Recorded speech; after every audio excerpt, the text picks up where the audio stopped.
There exists a star so vast, so colossal, that its very presence in the cosmos forces us to rethink the limits of what a star can be. This star is known as WOH G64, and it holds a title that no other star has ever rivaled. It is the largest known star in the universe. To call it enormous is almost an insult to its grandeur. WOH G64 is not merely big. It is a stellar titan whose body could engulf entire solar systems. If our Sun is a glowing marble, then WOH G64 is a cosmic cathedral that could swallow it whole and still have room for thousands more. What makes WOH G64 even more fascinating is the duality of its nature. On one hand, it is awe-inspiring, a shimmering beacon that illuminates our understanding of just how varied and extreme the universe can be. On the other hand, it is deadly, a ticking time bomb in the cosmos, destined to die in one of the most violent explosions known to science. This paradox of beauty and destruction is what draws astronomers and dreamers alike to study it. For within its sheer size lies both the story of life and death on a cosmic scale. WOH G64 is not like the stars we see twinkling faintly in the night sky. Those stars are close neighbors, tiny sparks from within our own Milky Way. This star, however, is far beyond our galactic home, residing in a completely different galaxy altogether. And yet, despite being so far away, its magnitude is such that it commands attention from Earth's most powerful telescopes. The fact that a star 160,000 light-years away can dominate our scientific curiosity is itself a clue to its unimaginable scale. To understand why WOH G64 is considered extraordinary, consider this. If it were placed at the center of our solar system, its swollen surface would extend far beyond the orbit of Jupiter. Mercury, Venus, Earth, Mars, all gone, consumed in its fiery body. Even gas giants like Saturn would not survive its reach. The idea that a single star could erase the entire framework of our planetary neighborhood with its sheer presence is enough to unsettle even the most grounded minds. But size is only part of the story. WOH G64 represents the extreme end of stellar evolution, a phase that only the most massive stars can achieve. It has burned through much of its nuclear fuel at a terrifying pace, ballooning outward into a red supergiant of unfathomable dimensions. Every second, it radiates energy equivalent to millions of suns combined, unleashing more power in a single heartbeat than humanity has generated in all of its history. Yet for all its brilliance, it is unstable. Its swollen outer layers are fragile, shedding material into space like a dying ember, throwing sparks into the wind. The danger it poses comes not from its size alone, but from its inevitable fate. Stars like WOH G64 do not live quietly, and they do not die peacefully. They explode. When their cores collapse under the weight of their own gravity, the energy unleashed is so catastrophic that entire regions of galaxies are reshaped. Radiation, shockwaves, and stellar debris expand outward with unimaginable force. WOH G64, being the largest of them all, holds the potential to erupt with a violence greater than most stars ever could. To witness such an explosion up close would mean annihilation. Astronomers call stars like this cosmic laboratories. They reveal what happens when nature pushes physical laws to their extremes. WOH G64 stretches the definition of what a star can be, forcing scientists to refine models of stellar physics. How can something be so large, yet so unstable? How can a star hold itself together when it spans billions of kilometers across? And what happens when a star of this magnitude finally collapses in on itself? These are questions without easy answers, and WOH G64 may hold the key to unlocking them. It is important to realize that WOH G64 is not just another entry in an astronomical catalogue.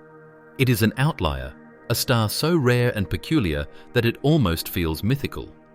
For centuries, humanity has looked at stars as symbols of permanence, guiding travelers and inspiring poets.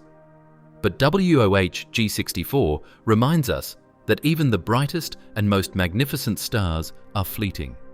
They live fast, burn furiously, and then vanish in cataclysmic events that shake the cosmos. The story of WOH G64 is more than just a tale of a giant star. It is a mirror reflecting the fragility and violence of the universe itself. It represents both the creative and destructive power of the cosmos. And though it lies far away in another galaxy, the lessons it carries reach us here on Earth, whispering truths about life, death, and the ultimate impermanence of all things, even the stars themselves. There is something humbling about realizing that WOH G64, despite being the largest star ever known, does not even reside in our own galaxy. Instead, this immense stellar titan lies within the Large Magellanic Cloud, a dwarf satellite galaxy that orbits the Milky Way. At first glance, the Large Magellanic Cloud may seem like a faint, ghostly patch in the southern hemisphere's night sky, but in truth, it is a galactic neighbor rich with stars, nebulae, and mysteries. Within this relatively small galaxy, located about 160,000 light-years from Earth, WOH G64 burns as one of its most astonishing jewels. To put that distance into perspective, a single light-year is nearly 9.5 trillion kilometers, the distance light itself travels in 1 year. Multiply that by 160,000, and you arrive at a number so vast it strains human comprehension. Even if we could travel at the speed of light, it would still take 160,000 years to reach this star. Every time we observe WOH G64 through telescopes, we are not seeing it as it is now, but as it was 160,000 years ago, long before humanity had discovered agriculture, built cities, or recorded history. This delay, caused by the finite speed of light, means we are witnessing ancient light, a fossilized glimpse into the past of the cosmos. The Large Magellanic Cloud itself is a fascinating place. Though it is only about 1/10 the size of the Milky Way, it contains tens of billions of stars, many of which are young and massive. It is a galaxy of stellar birth and violent death, making it a kind of cosmic laboratory where astronomers study the life cycles of stars. And within this turbulent cradle of creation sits WOH G64, a star so outsized that it becomes one of the defining markers of the entire galaxy.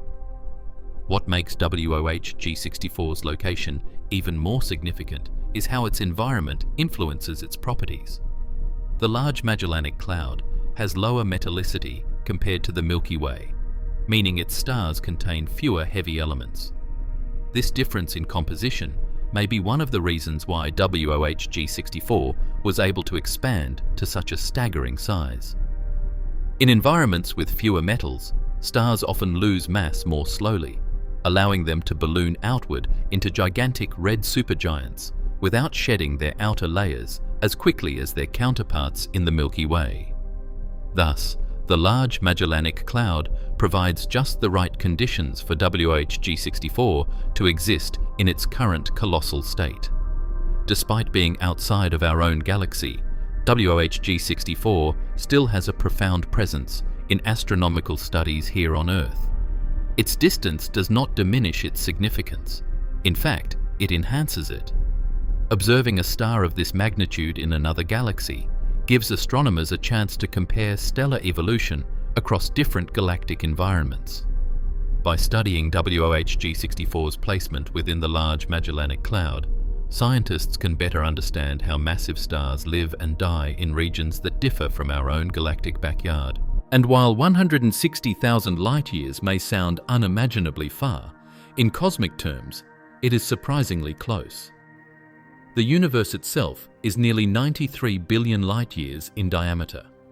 Against that backdrop, the Large Magellanic Cloud is practically next door. WOH G64 then is not a distant stranger, but a nearby colossus, a close enough neighbor to allow us to peer into its mysteries and yet far enough away that we can study it without fear of its explosive death ever directly threatening us. The position of WOH G64 in the sky also adds to its mystique. Visible only from the southern hemisphere, it belongs to a realm of stars and galaxies that many in the northern hemisphere never see with their own eyes. For those under southern skies, the Large Magellanic Cloud is like a brushstroke of pale light, a reminder of other galaxies just beyond our reach. Within that brushstroke lies the monstrous body of WOH G64, shining faintly across intergalactic space, its photons finally arriving at our telescopes after a journey that began before the rise of civilization itself. The story of WOH G64's discovery is one that reflects the steady march of astronomical progress, from the first cataloguing of faint points of light to the modern era of precision telescopes capable of probing the most distant corners of our galactic neighborhood. WOH G64 was not immediately recognized as the colossal giant we know it as today. Instead, it began its journey into scientific awareness as just one entry in a painstakingly compiled catalogue of stars within the Large Magellanic Cloud. The name WOH G64 itself gives us a clue to its origins. The WOH designation comes from the astronomers who first worked on documenting stars in that region: Westerlund, Olander, and Hedin. During the 1970s, these astronomers created detailed surveys of stars in the Large Magellanic Cloud, aiming to expand humanity's understanding of stellar populations beyond the Milky Way. While WOH G64 was noted as an unusually bright and massive red star during these surveys, at first it did not receive the global attention it commands today. It was simply another point of interest among thousands of stars catalogued for study. What began to set WOH G64 apart, however, was the sheer scale of its characteristics once astronomers began to measure its properties more carefully. Observations in the late 20th century revealed that this was not just a typical red supergiant, but something altogether more extreme. Its apparent brightness, combined with its distance, suggested it had an enormous luminosity. Spectroscopic studies showed evidence of an extended atmosphere rich in dust, an unusual feature that hinted at extraordinary stellar winds and heavy mass loss. By the 1980s and 1990s, advances in infrared astronomy became pivotal in understanding WOH G64. Because the star is shrouded in a vast envelope of gas and dust, much of its visible light is absorbed or scattered, making it more difficult to study with traditional optical telescopes. Infrared imaging, however, allowed astronomers to peer through the dusty veil, revealing the true extent of its massive outer layers. This technology confirmed that WOH G64 was not only massive, but surrounded by one of the largest circumstellar envelopes ever recorded. Further refinements came with the rise of space-based observatories. Instruments like the Hubble Space Telescope and the Very Large Telescope, VLT, in Chile, gave astronomers new tools to analyze its light and measure its size with better precision.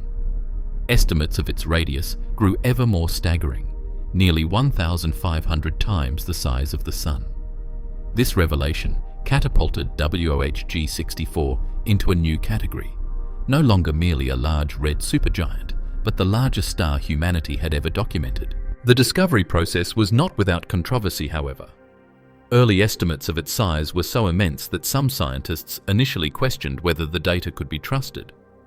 Was it truly possible for a star to expand to such dimensions without tearing itself apart? Follow-up studies sought to refine the numbers, comparing different models of stellar physics to the observed data.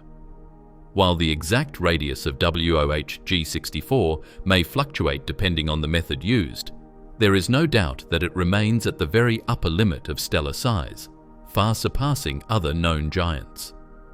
What makes the history of its discovery so compelling is the way WOH G64 slowly transitioned from obscurity to fame.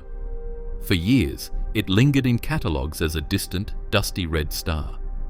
But with each technological leap, from spectroscopy to infrared surveys to high-resolution telescopes, its true identity became clearer.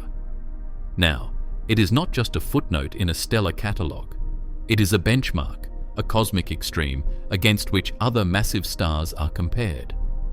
In many ways, the discovery story of WOH G64 is also the story of astronomy itself, a discipline that evolves through careful observation, incremental advances, and sudden revelations. From being a faint, dusty blot in an obscure galaxy, to earning the crown of the largest known star in the universe, WOH G64's journey into scientific recognition is as dramatic as the star itself. There is perhaps no better way to grasp the extraordinary nature of WOH G64 than to compare it directly to the things we know: our Earth, our Sun, and the boundaries of our solar system. Numbers alone, billions of kilometers, thousands of solar radii, are staggering, but they are so far removed from human experience that they almost lose meaning.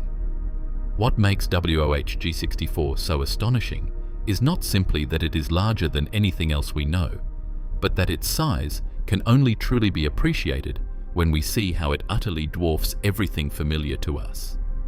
Let us begin with the most obvious comparison: our Sun.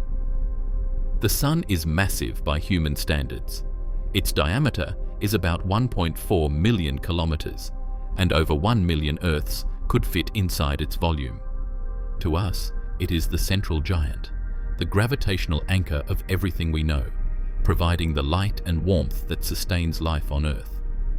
But compared to WOH G64, our Sun is a speck, barely more than a grain of dust floating in the vastness of the cosmos. WOH G64 is estimated to be more than 1,500 times the radius of the Sun. Imagine taking the Sun, lining up 1,500 of them side by side, and still needing more to match the true scale of WOH G64's swollen, fiery surface. In terms of volume, this difference becomes even more shocking. WOH G64 could contain several billion suns within its interior space and still not be full. The Sun, which feels so enormous to us, would vanish inside WOH G64 like a drop of water in an ocean. Now, scale this comparison down even further to Earth. Our planet, with its modest diameter of just over 12,700 kilometers, is utterly insignificant when set against such a stellar colossus. Earth is so small compared to WOH G64 that it's difficult to even create a meaningful analogy.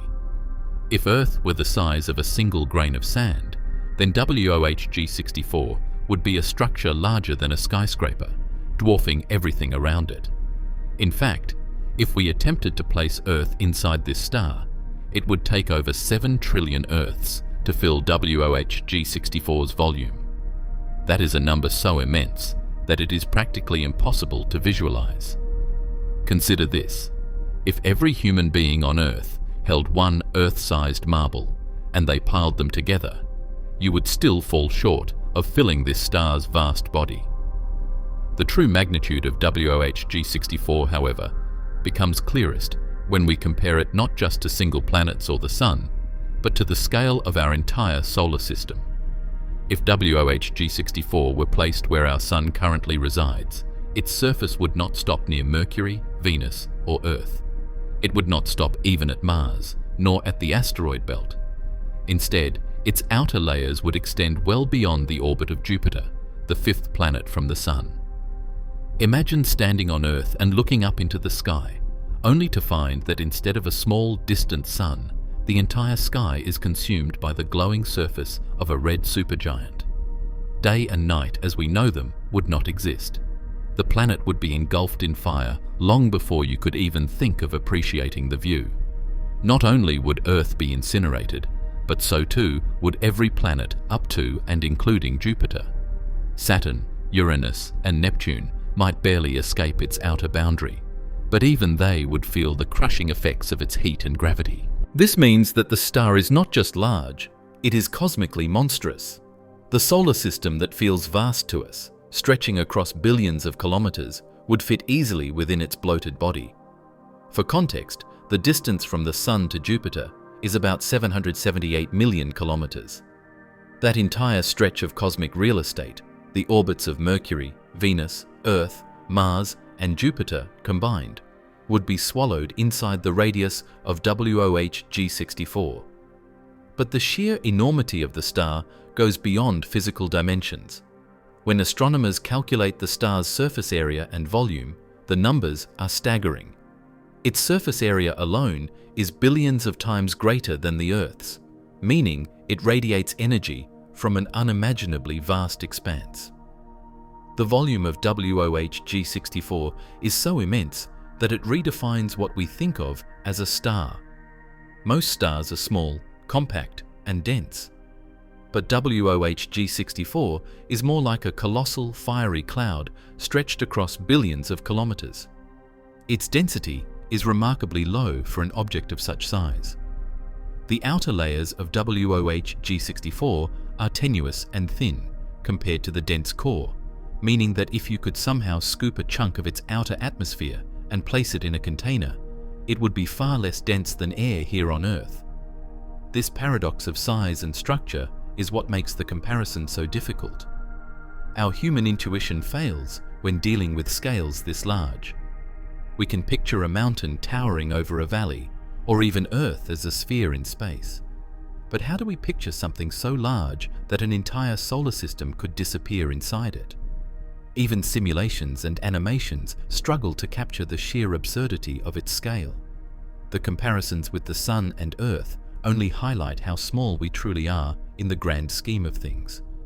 WOH G64 also stands as a challenge to the very notion of limits. When astronomers first calculated its radius, some wondered if the numbers could be correct. Could a star truly exist that reaches this far outward? And yet, every observation, every refined measurement, confirmed its enormity. When placed alongside other red supergiants, such as Betelgeuse or VY Canis Majoris, WOH G64 still comes out on top, its swollen layers extending further than even these giants. It is not merely large, it is the record holder, the edge case, the ultimate outlier of stellar size. And when we turn our gaze back to Earth, the reality of this comparison is sobering. Our planet, our sun, our solar system, all the things that feel massive and infinite to us, are fragile, minuscule structures compared to the titanic scale of this one star. To speak of WOH G64 is to confront our own smallness in the universe. If our solar system is a tiny island, WOH G64 is a continent, stretching beyond the horizon, overwhelming every notion of proportion we cling to. Deep within the heart of WOH G64 lies a realm where gravity crushes matter into an almost incomprehensible state. The mass of this supergiant star, so many times greater than that of our own Sun, generates a gravitational pull so immense that it can warp the very behavior of particles. At the core, hydrogen atoms are not simply colliding and fusing as they do within the Sun. They are forced together under pressures billions of times greater, their nuclei smashing into one another with a violence that sustains temperatures reaching hundreds of millions of degrees. This is not fusion as we imagine it in smaller stars, but an accelerated, furious chain of nuclear reactions that eat through the star's fuel at a terrifying pace, ensuring that its lifetime, though glorious, will be brutally short. Moving outward from the crushing heart to the layers of plasma and gas that make up its body, the violence does not lessen, it transforms. The surface of WOH G64 is unlike any solid landscape, for there is no ground, no stability, only a roiling ocean of superheated plasma. Vast convective currents bubble upward from the interior, carrying energy outward in monstrous columns, each one larger than Earth itself. The star's photosphere, the outer layer we would see if we could observe it up close, is not calm or radiant like our sun's gentle glow, but seethes with instability. Enormous bubbles of plasma rise, expand, and collapse in chaotic cycles, giving its surface a mottled, turbulent appearance. The sheer scale of these motions dwarfs any storm system we have ever recorded, even when comparing them to the giant red storms on Jupiter. The temperatures here, although cooler than the scorching core, still reach several thousand degrees Celsius. These surface layers are not uniform. They fluctuate in temperature and density, leading to massive variations in brightness that astronomers detect across the star's face. Regions flare up with energy, while others dim as plasma sinks inward. This dynamic activity creates an unstable surface that is constantly shifting and reshaping itself, a restless giant unable to remain still for even a moment. At times, entire shells of gas are ejected into space, forming vast nebulae of stellar material around the star. Indeed, WOH G64 is encased in a colossal dust cloud born from its own surface instability, an atmosphere so thick with expelled matter that it partially obscures the star from view. The force of its gravity, even at its outer surface, is staggering. Standing at what could be called its edge, if such a place could exist, would be impossible. A human body would be pulled apart instantly, compressed by a gravitational field millions of times stronger than what we feel on Earth. Time itself would flow differently, with relativity dictating that a clock near the star would tick more slowly compared to one far away. The concept of scale becomes meaningless here. We are speaking of a star so immense that even gravity on its outermost layer behaves as if one were deep inside the crushing pull of a collapsed object. The violent winds generated by this gravitational and thermal instability are another feature that makes WOH G64 truly extreme. Stellar winds pour outward in continuous streams, carrying mass at rates thousands of times higher than the solar wind emitted by our Sun. These winds shape the surrounding dust envelope, blow apart nearby regions of interstellar space, and create shock fronts where gas slams into gas at supersonic speeds. For any hypothetical world orbiting within range, survival would be utterly impossible. Atmospheres would be stripped away in moments, surfaces scorched, and orbits destabilized by the sheer chaos of the star's energy. Even light itself struggles to escape this violent environment. Photons born in the core may take hundreds of thousands of years to fight their way through the dense plasma, scattering endlessly as they try to reach the surface. By the time they emerge, they carry the story of all the turbulence and violence within. Astronomers studying the light of WOH G64 are therefore reading not only its brightness, but also the fingerprints of unimaginable pressure, heat, and destruction. The very spectrum of its light reveals the towering elements forged in its interior, hydrogen and helium being consumed, and heavier elements like carbon and oxygen being born in fire. The outer layers of WOH G64 are so unstable that it teeters on the edge of tearing itself apart. Every violent surge on its surface sends shockwaves through its body, rippling energy outward in pulses so vast that they can be felt across light years. At any given time, this unstable dance between gravity pulling inward and radiation pushing outward determines whether the star maintains its tenuous balance or erupts in mass ejection.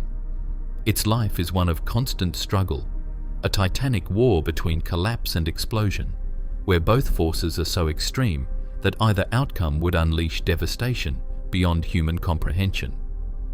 What makes WOH G64 even more fascinating is that despite this violent state, it still holds together.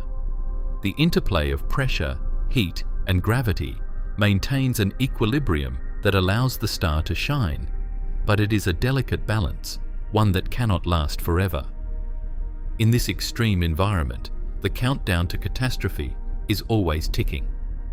Each flare, each storm, each gust of stellar wind is a reminder that the star lives on the edge of annihilation. And when the balance finally tips, it will do so with a force that can reshape entire regions of space. WOH G64 radiates with a brilliance that defies the imagination, yet its light does not come in the way most people would expect. Unlike the blinding, white-hot intensity of stars like Sirius or Vega, WOH G64 is a red supergiant, which means its surface temperature is relatively low when compared to smaller, hotter stars. Its photosphere burns at only around 3000 to 3400 Kelvin, cooler than our Sun's surface, which is about 5778 Kelvin. This lower temperature explains its deep reddish hue, a cosmic ember glowing dimmer in color, but not in magnitude. Because it is so cool for a star, one might think it would not be particularly luminous. And yet, that is where its size changes everything. The sheer scale of its surface area compensates for the lower temperature, allowing it to blaze with a luminosity so overwhelming that it outshines millions of suns combined. The relationship between a star's brightness, its size, and its temperature is not straightforward to grasp, but WOH G64 embodies the extreme end of the stellar spectrum. Its radius, extending over 1,000 times that of our Sun, means it has an unfathomable surface area from which light can be emitted. Even at its cooler temperature, the total amount of energy released is staggering, pushing its luminosity to nearly 400,000 times that of the Sun. To put this in perspective, if WOH G64 were placed at the center of our solar system, Earth would be incinerated not just by the size of the star engulfing our planet, but by the sheer power of its radiation. The light and heat pouring out of its colossal surface would make even the outermost reaches of our solar system unbearably hot, stripping away atmospheres and boiling away icy worlds. This immense luminosity also means that WOH G64 is visible across vast stretches of space. Despite lying in the Large Magellanic Cloud, around 160,000 light-years away, its brilliance allows astronomers to study it with remarkable clarity compared to other distant stars. The light that we see today left the star long before human civilization even began. A reminder that looking at such stars is looking backward in time. For ancient stargazers, had they possessed telescopes, the photons we now capture would still have been racing toward us across intergalactic space. The brightness of WOH G64 is not steady either. Like many red supergiants, it undergoes fluctuations in its light output. These pulsations occur as its outer layers expand and contract in unstable cycles, sometimes dimming and sometimes brightening, a kind of stellar heartbeat that reveals the turbulence beneath its surface. Each pulse carries with it massive shifts in energy, further demonstrating the violent and unstable nature of such a massive star. Compared to our Sun's relative calm, WOH G64 is a restless giant. Its very brightness a warning of the instability that comes with such immensity. Another fascinating aspect of its luminosity is how it compares not just to the Sun, but to entire star clusters. Within its own region of the Large Magellanic Cloud, WOH G64 dominates its stellar neighborhood like a titan among mortals, where hundreds of ordinary stars combined would fail to match its output. This single object radiates enough energy to rival them all. If you were able to stand on a hypothetical planet orbiting a nearby star in its vicinity, WOH G64 would not just be the brightest object in the sky, it would utterly outshine everything else, casting an eerie, overwhelming crimson glow across the heavens. Even more striking is the fact that WOH G64's light does not travel alone. Surrounding it is a vast, dusty envelope of material that the star itself has ejected over time. This dust absorbs and re-radiates much of the star's energy, altering how we perceive it from Earth. The dust cloud is so extensive that it makes WOH G64 appear dimmer in visible light than it actually is.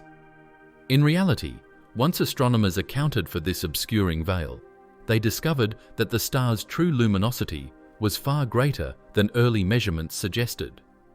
In other words, even when hidden behind its own debris, WOH G64 still shines with an intensity that puts almost every other known star to shame.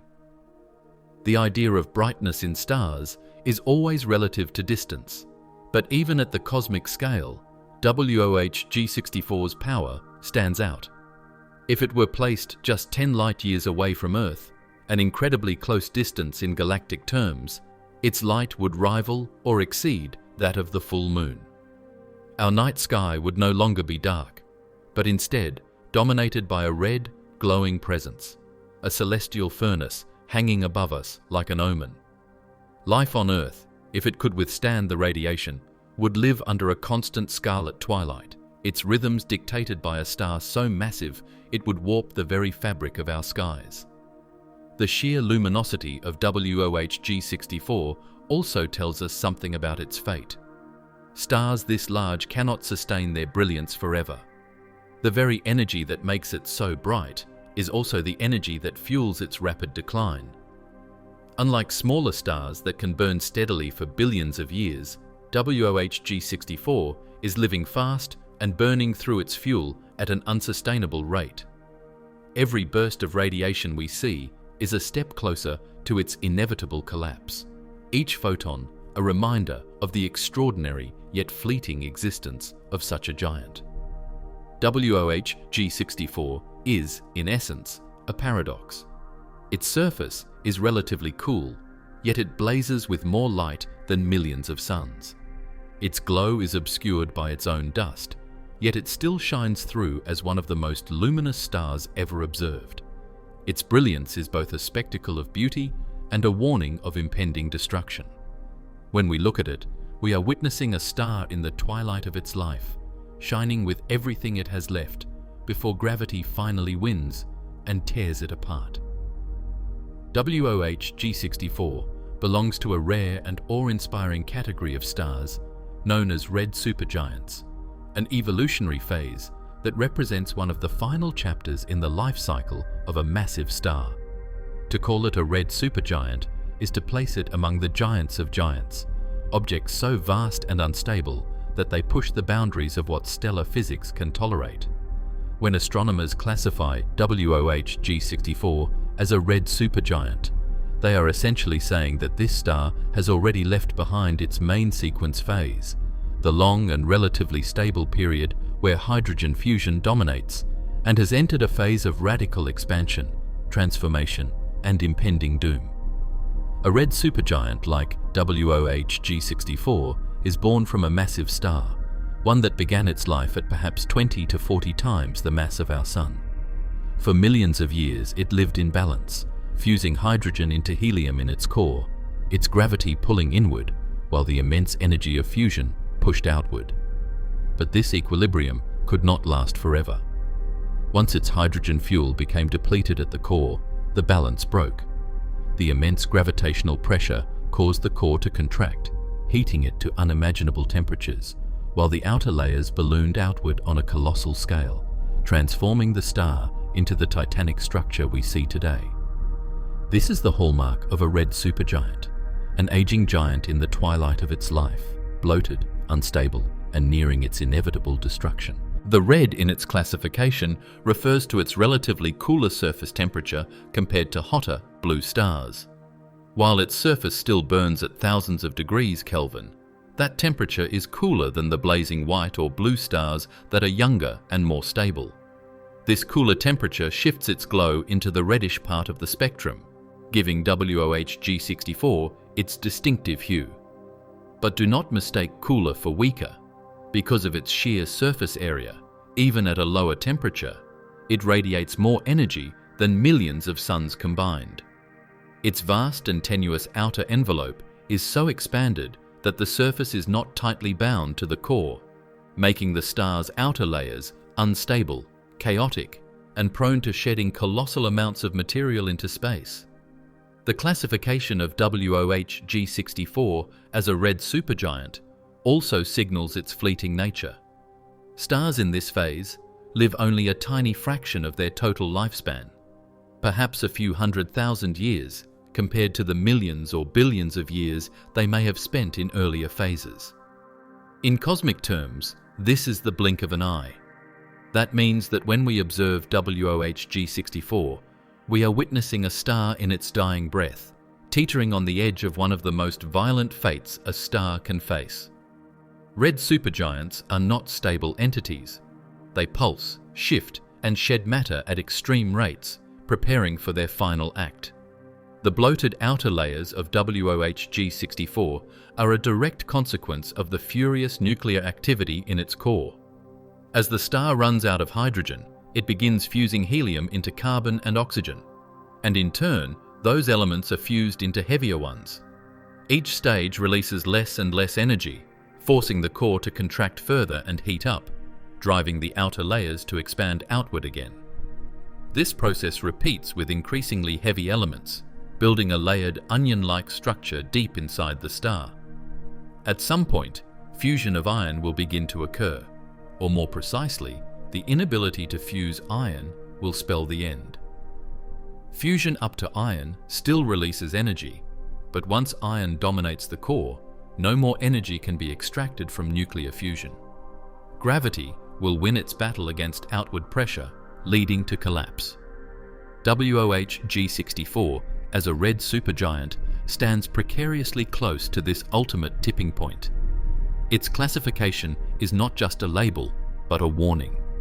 It means that this star is living on borrowed time, caught in the violent struggle between creation and destruction. Astronomers classify it as one of the largest known red supergiants, and that alone makes it an extreme outlier in the cosmic landscape. While there are other famous red supergiants, Betelgeuse, Antares, VY Canis Majoris, WOH G64 surpasses them in sheer scale, making it a model for studying how stars of such immense proportions behave at the end of their lives. The red supergiant phase also explains why WOH G64 is so enshrouded in dust. Its expanded outer layers are loosely bound by gravity, so powerful stellar winds push vast amounts of gas and dust into the surrounding space, forming a thick cocoon around the star. This dusty veil complicates observations, but also adds to its mystique. It is both literally and figuratively a star wrapped in its own death shroud, preparing to cast off the last of its material before its final explosion. Ultimately, to call WOH G64 a red supergiant is to recognize it as a dying colossus. It is a star that has lived a life of unimaginable energy, burned through its fuel at a furious pace, and is now spiraling toward its inevitable collapse. In the grand cycle of stellar evolution, this classification marks the threshold between life and death, between a star and the supernova that will one day erase it. WOH G64's very existence as a red supergiant is a cosmic reminder that even the most massive and powerful stars are mortal, their brilliance destined to be short-lived, their deaths spectacular, and their legacies eternal in the atoms they scatter into the cosmos. Despite its overwhelming presence in the night sky of the Large Magellanic Cloud, WOH G64 embodies one of the strangest paradoxes in stellar astrophysics: the discrepancy between its colossal size and its actual mass. When we imagine something so incomprehensibly large, hundreds of times the radius of our Sun, our instincts lead us to assume it must also possess an unfathomable amount of mass. Yet in the case of this red supergiant, the truth is very different. WOH G64 is massive compared to our Sun, certainly. It weighs in at perhaps 25 times the Sun's mass, though estimates vary because its extended atmosphere and dusty envelope complicate measurements. But here lies the paradox. 25 suns of mass spread across a volume hundreds of millions of times greater than the Sun's makes WOH G64 a star of extreme thinness, almost airy compared to the dense furnace at the heart of our solar system. To grasp this, imagine the Sun as a compact basketball, tightly packed with every atom pressing in under gravity's firm hand. Now picture WOH G64, not as another basketball, but as an enormous inflated balloon, so vast that it would engulf Jupiter's orbit if placed at the center of our solar system, yet so delicate in density that parts of it resemble a thin veil of gas. Its density on average is vanishingly low, much less than air on Earth, even less than the vacuum in many laboratory chambers. That is one of the most mind-bending realities about red supergiants. Their sheer volume is not matched by a comparable weight, so the star's body is more like a tenuous cloud of plasma clinging to gravity's pull rather than a tightly wound ball of nuclear fire. This mass-to-size imbalance has profound implications for the structure and fate of the star. Deep within the core of WOH G64, matter is compressed into extraordinary conditions where nuclear fusion of heavier elements occurs. This is the dense beating heart that sustains the star. But above this core is layer upon layer of inflated outer shells, swollen by radiation pressure and turbulent convection. These layers are so extended and diffuse that photons of light can take years to escape, bouncing endlessly through the fog before finally radiating into space. The paradox arises because the core does indeed carry a tremendous mass, yet the outer regions are spread so widely and thinly that the star becomes a ghostly giant, more fragile than its size would suggest. If we consider density as mass divided by volume, the comparison is almost surreal. The Sun has an average density of about 1.4 grams per cubic centimeter, similar to water. WOH G64, despite its greater mass, is so large that its average density is thousands of times lower, closer to that of smoke, or even thinner. This means if one could somehow scoop up a cubic kilometer of its outer envelope and weigh it, the mass might be less than a single feather spread across that space. The paradox is clear. Something so immense that it dwarfs our solar system is, at the same time, tenuous and delicate, almost more void than substance. This paradox explains why such stars are unstable. The outer layers are held only loosely by gravity, and stellar winds driven by radiation pressure are constantly eroding them away. WOH G64, in particular, is shrouded in a massive dusty nebula of its own making, the result of enormous amounts of gas and dust being expelled into surrounding space. This stellar breath testifies to the tenuous grip the star has on its own bulk. Every eruption, every convective surge, every pulse of energy from its unstable fusion processes sends more matter outward, peeling back the thin layers that remain. In astrophysical terms, this raises fascinating challenges for stellar models. Our conventional expectations of how stars balance gravity against radiation pressure falter when faced with such extremes. A star like the Sun holds itself together firmly because its density ensures strong gravitational cohesion. A star like WOH G64 is at the razor's edge, where radiation from its core almost overwhelms gravity's grip. The balance is so precarious that tiny changes in fusion rates or internal mixing can create violent consequences, massive pulsations, surface storms, and waves that ripple through its inflated atmosphere. The paradox also plays directly into the star's future. Stars are often classified by mass because their initial mass determines their fate, whether they burn steadily and end quietly as white dwarfs, or rage furiously and explode in cataclysmic supernovae. WOH G64's mass, while not the most extreme ever found, is still sufficient to end in a supernova. Yet because of its inflated size, its density profile, and the way it sheds material, astrophysicists struggle to predict exactly how its death will unfold. Will it collapse into a black hole directly, bypassing a luminous explosion? Or will its outer layers be blown away spectacularly in one of the brightest supernovae the local group of galaxies has ever seen? The paradox of mass and size creates uncertainty that models continue to wrestle with. From a cosmic perspective, this paradox also challenges how we humans interpret scale.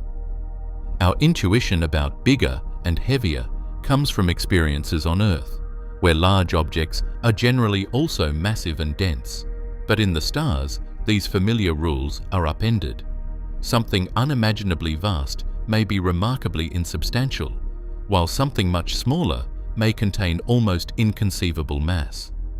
A neutron star, for example, no larger than a city, can outweigh WOH G64 entirely, with a density so extreme that a spoonful would outweigh mountains.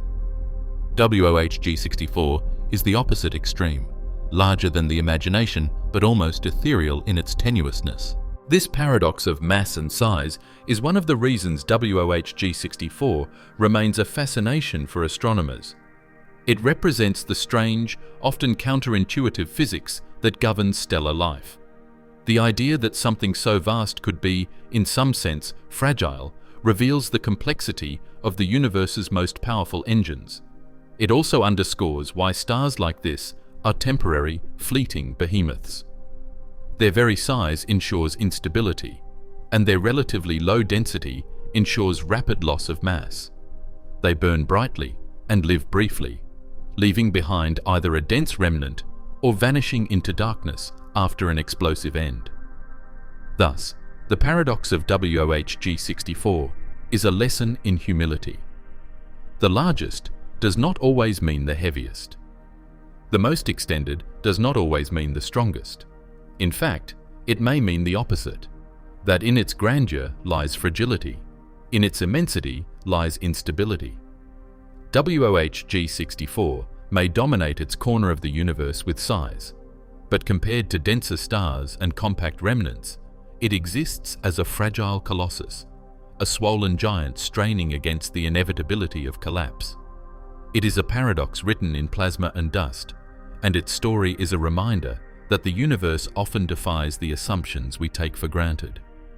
The most striking feature of WOH G64, beyond its unimaginable size, is the sheer extent of its outer envelope, a vast, diffuse shroud of gas and dust that stretches outward into interstellar space like a ghostly halo. Unlike smaller, stable stars, such as our Sun, which maintain relatively compact and well-ordered atmospheres, a red supergiant, like WOH G64, is far less stable. Its outer layers are so bloated, tenuous, and unstable that they seem to barely cling to the star at all.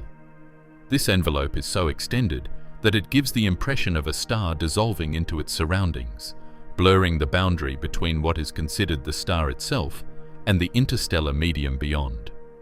To put this into perspective, the outer envelope of WOH G64 reaches so far into space that if it were transported into our solar system, the gas and dust surrounding it would engulf not just the planets, but entire regions of space where multiple planetary orbits reside. The dense inner region of this atmosphere could easily stretch out past Jupiter, while the faintest tendrils of material, the thinner, less dense parts of the envelope, could extend almost to Saturn's orbit or beyond. This means that WOH G64 is not simply a star confined to a sphere of plasma. It is better thought of as a giant stellar cloud, a star bleeding into space, surrounded by a cocoon that makes its total influence even larger than its already massive size suggests. The existence of this outer envelope is not a quiet affair. The layers of gas are constantly in motion, churned by convection on scales that dwarf even the largest storms on Jupiter or the Sun. Hot material from deeper within the star surges upward, cools, and then falls back down. But in a star this large, convection does not simply occur in neat cells like on the Sun's surface. Instead, entire regions of the star's outer layers can rise and fall, like titanic continents of gas floating upward and then collapsing under their own weight. This chaotic process stirs the envelope, creating turbulence and irregularities that we can observe even from 160,000 light-years away. Another remarkable aspect of the envelope is its composition. Because WOH G64 is in such an advanced stage of its life, it has begun fusing heavier elements in its core and dredging up products of nuclear fusion from its interior. These elements, carbon, nitrogen, oxygen, and others, get mixed into the outer layers and eventually expelled into space. The envelope is therefore rich with the building blocks of planets, life, and future stars. In essence, this giant star is already sowing the seeds of cosmic recycling, spreading materials across the interstellar medium that will one day form the basis of new solar systems. The envelope also contains vast amounts of dust.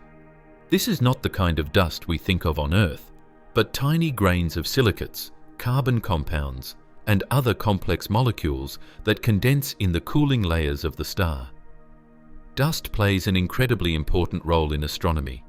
It absorbs and scatters light, shapes the formation of new stars, and even provides surfaces on which molecules like water and organic compounds can form. In the case of WOH G64, the dust envelope is so extensive that it obscures much of the star's light, making it appear dimmer in visible wavelengths than it actually is.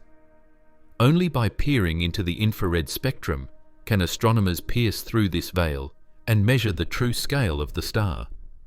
Without infrared observations, WOH G64 might still be hidden behind the thick curtain of its own dust, its true enormity unknown. The dynamics of the envelope are also tied to the star's mass loss. Red supergiants like WOH G64 are notorious for shedding vast amounts of material into space at astonishing rates. For a star of this size, the gravitational pull at the surface is surprisingly weak.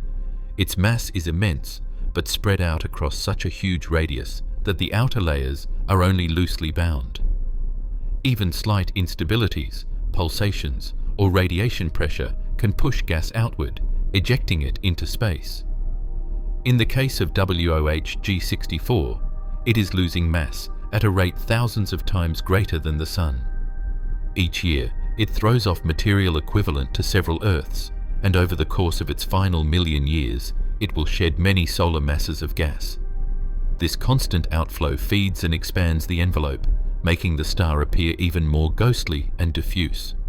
For astronomers, the outer envelope of WOH G64 is more than just a curiosity.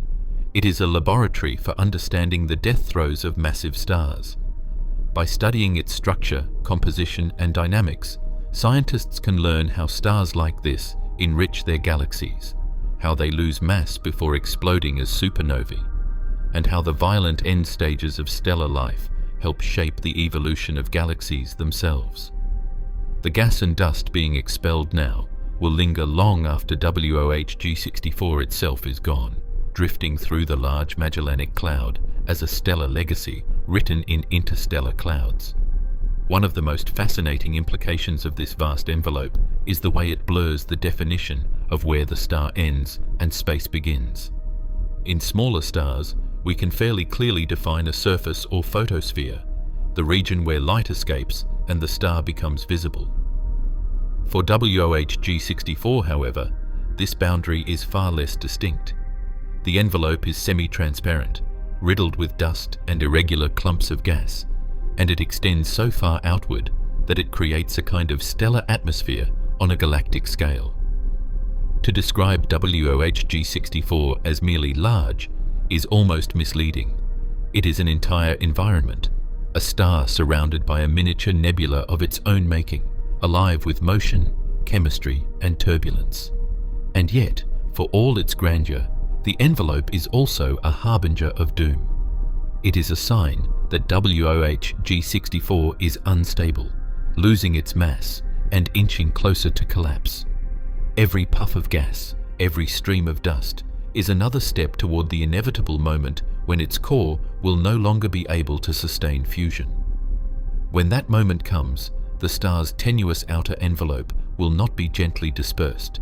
It will be ripped apart in one of the most violent explosions in the universe, scattering the carefully built layers of the star across tens of light years. The very gas and dust that makes WOH G64 beautiful and enigmatic will also be the material that testifies to its destruction. Seen from Earth, this envelope makes WOH G64 look less like a star and more like a strange beacon glowing behind a veil of mist.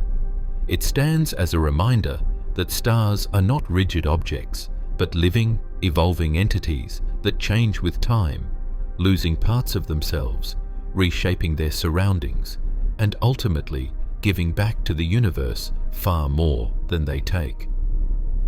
The outer envelope of WOH G64 is not just an accessory, it is an inseparable part of its identity, the stage on which the drama of its final act is already being played out.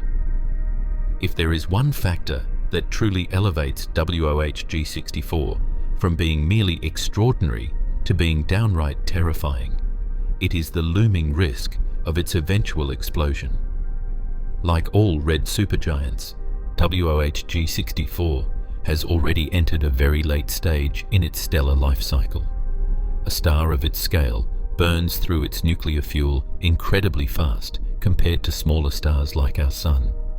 This is the paradox of stellar life. The larger and brighter a star is, the shorter its lifespan tends to be. While the Sun has a stable lifespan of about 10 billion years, WOH G64 will be lucky if it survives for just a few million. Its enormous size comes at the cost of stability, and each day that passes brings it one step closer to collapse. When we talk about the risk of explosion, we are talking about a star going supernova, or, in some extreme cases, hypernova. A supernova is one of the most powerful events in the universe, the violent death throes of a massive star that has reached the end of its life. For a red supergiant like WOH G64, the process leading up to this fate is both fascinating and deadly. At its core, the star is engaged in a desperate battle to keep itself from collapsing under its own gravity. Nuclear fusion, the process by which hydrogen is fused into helium and later into heavier elements, generates outward pressure that counterbalances the immense gravitational pull inward. But the problem is that fuel eventually runs out. For stars as massive as WOH G64, once the core exhausts its ability to fuse lighter elements into heavier ones, the chain reaction that has kept the star stable collapses almost instantly. For WOH G64, this collapse would be catastrophic on a scale almost impossible to imagine. Its core would suddenly implode under the sheer force of gravity, and the outer layers of the star would come crashing inward at incredible speeds. But this inward collapse would not last long. When it rebounds outward, it triggers an explosion of almost unimaginable magnitude. That is the essence of a supernova, the death of a star so violent that it can briefly outshine an entire galaxy.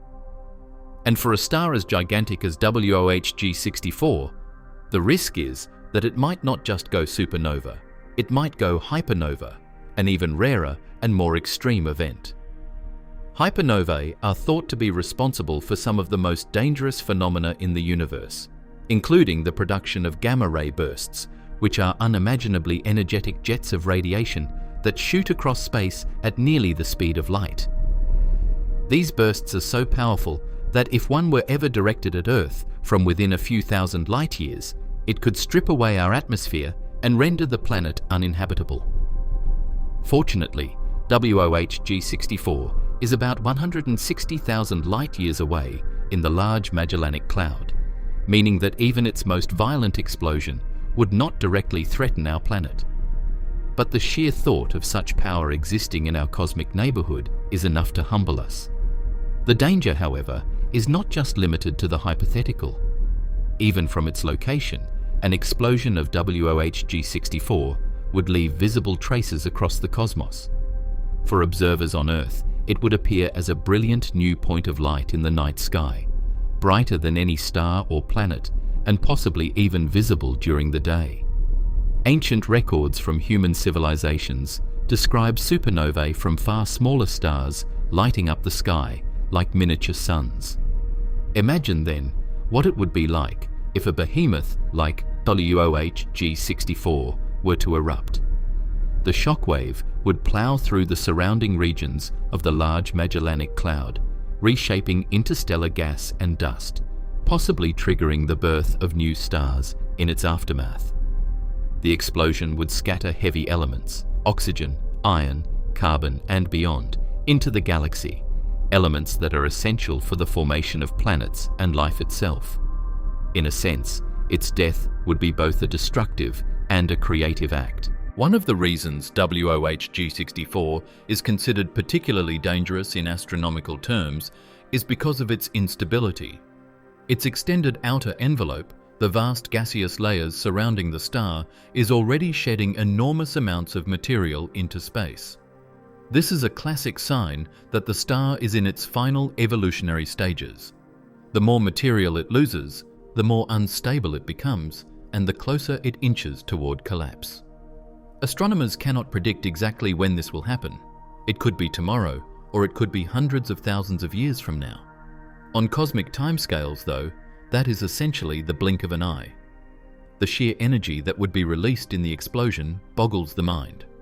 A single supernova can unleash more energy in a few weeks than our Sun will radiate in its entire 10 billion-year lifespan.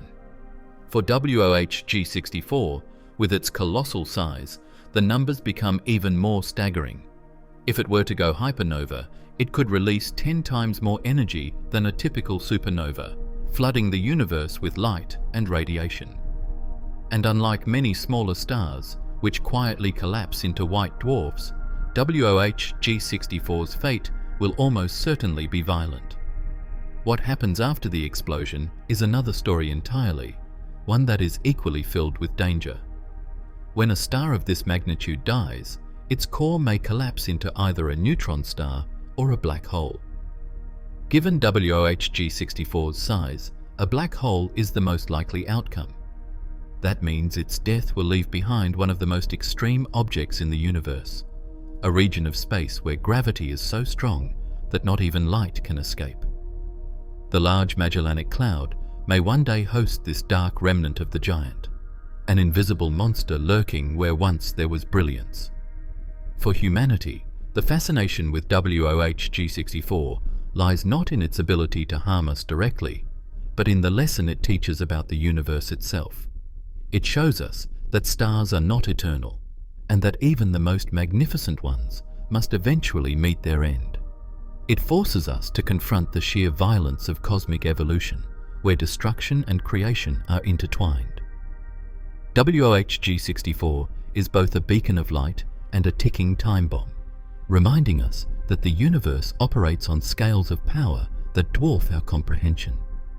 And perhaps most haunting of all is the uncertainty. Every night, when we look at the Large Magellanic Cloud, we may already be seeing WOH G64 as it was long before it exploded. Because its light takes 160,000 years to reach us, it is possible that the star has already detonated, and we are simply waiting for the news to arrive in the form of light speeding across space. That means the greatest stellar explosion of our era may already have happened, and humanity will only find out when the light finally washes over our skies. If we imagine a star like WOH G64 exploding within the confines of our own Milky Way galaxy instead of the distant Large Magellanic Cloud, the consequences would be catastrophic on scales that stretch from local space to potentially even influencing the larger structure of our galaxy. To begin, a supernova or hypernova of this magnitude would release an energy output so immense that, for a brief period of time, it would outshine an entire galaxy containing hundreds of billions of stars. This sudden burst of light, radiation, and high-energy particles would become one of the most dramatic events ever witnessed by the universe itself, let alone by any hypothetical observers close enough to measure its effects. To put this into perspective, when a star much smaller than WOH G64, such as Betelgeuse or Eta Carinae, eventually explodes, the resulting display will be visible from Earth even during daylight, appearing as bright as or brighter than a full moon. Now, if a star on the scale of WOH G64 were to erupt from within a galactic neighborhood closer to us, the brilliance would eclipse the sun itself for weeks or even months. The night sky would never again look the same, as the explosion would carve its memory into the cosmos, leaving behind not only a breathtaking visual phenomenon, but also devastating energetic consequences for any planets unlucky enough to reside within a dangerous proximity. The blast wave from such a supernova would travel outward at speeds exceeding thousands of kilometers per second, carrying with it tremendous kinetic energy capable of obliterating everything in its path. Unlike the gentle solar wind we experience from our sun, this storm of energized matter would be destructive enough to strip atmospheres from planets, sterilize surfaces, and erase the fragile balance required for life to survive. Even a distance of several dozen light-years might not be sufficient to protect a planetary system from at least partial devastation, as the radiation alone would permeate through space with lethal efficiency. But beyond the immediate outpouring of gamma rays, X-rays, and ultraviolet radiation, there is the far more dangerous possibility of a focused beam known as a gamma ray burst, GRB. Some supernovae, particularly hypernovae, can produce these jets of energy when their collapsing cores form black holes or rapidly spinning neutron stars. If a star like WOH G64 were to generate such beams, and one of them happened to align with our planet, the effects would be apocalyptic. Within mere seconds to minutes, Earth's ozone layer would be obliterated, leaving the surface exposed to unfiltered solar radiation. The chemistry of the atmosphere would alter catastrophically, and mass extinctions would unfold with brutal speed, wiping out ecosystems from the oceans to the land. Even without a direct gamma-ray burst, the sheer radiation from such an explosion would travel outward for thousands of light-years, bathing regions of the galaxy in high-energy waves that disrupt molecular bonds and interfere with the delicate chemistry that underpins both stellar nurseries and biological life. Star-forming regions could be destabilized, their fragile clouds of dust and gas scattered by shockwaves, delaying or reshaping the birth of new stars and planets for eons to come. The galaxy itself would carry scars from the outburst, as if a cosmic wound had been torn open by the violence of a single dying giant. If WOH G64 were close enough, the shockwave would eventually sweep across the solar system. Planets would be showered with high-energy particles, and Earth's magnetosphere, though protective, could be overwhelmed. Electronics, satellites, and power grids would fail under the onslaught of cosmic radiation even before more dire consequences unfolded. The biosphere, dependent on a fragile equilibrium maintained over billions of years, would collapse under the weight of relentless cosmic bombardment. Civilization itself would be plunged into a crisis for which no technology or strategy could prepare us. The destructive potential, however, would be proportional to distance. If WOH G64 were located thousands of light-years away inside the Milky Way, its explosion might be spectacular, but relatively harmless for Earth, posing no greater risk than an awe-inspiring display in the sky. However, if it were within a few hundred light-years, the outcome would be drastically different. Studies suggest that a supernova within 25 light-years could sterilize Earth, while one within 100 light-years could trigger catastrophic climate changes, mass extinctions, or collapse of the ozone layer. For context, the nearest massive stars capable of going supernova in the distant future, like Betelgeuse, are around 600 light-years away, close enough to be spectacular, but far enough to avoid lethal damage.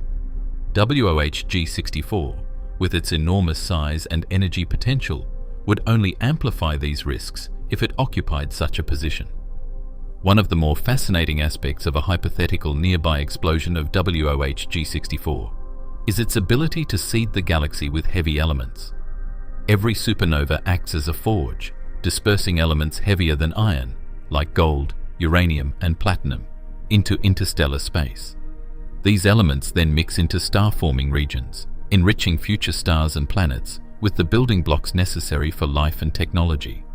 Thus, even while a nearby explosion could annihilate existing life, it could also sow the seeds for life elsewhere in the future.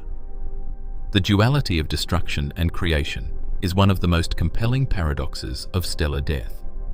In the case of WOH G64, the enrichment would be monumental, scattering unfathomable amounts of precious heavy elements into the cosmos. In terms of astronomical observation, if such an event were to occur within the Milky Way, it would revolutionize science. Telescopes across the globe and in orbit would capture data at an unprecedented scale, offering humanity a direct view into the mechanics of one of the most extreme stellar deaths imaginable. The birth of a black hole or a magnetar at the heart of such an explosion would not just be a spectacle, but a profound insight into the forces that sculpt the universe. Yet, for any civilization nearby, these insights would come at the ultimate cost of survival. If one takes a step back, the sheer thought of a star like WOH G64 exploding in our galactic backyard illustrates just how precarious existence is in the universe. Life on Earth thrives under a delicate balance of conditions that could so easily be undone by forces utterly indifferent to our survival. That we live in a region of the galaxy currently safe from such nearby cataclysms is, in itself, a stroke of fortune. Had our Sun formed closer to such a giant, the evolutionary story of Earth might have ended before it even began. Thus, the potential explosion of WOH G64, if transplanted closer to the Milky Way, reminds us not only of the destructive capabilities of the cosmos, but also of its raw power to shape destiny on galactic scales. It is a sobering reminder that while humanity has mastered many aspects of its planetary environment, the universe operates on scales so vast and so violent that we remain, at best, spectators to its grand performance.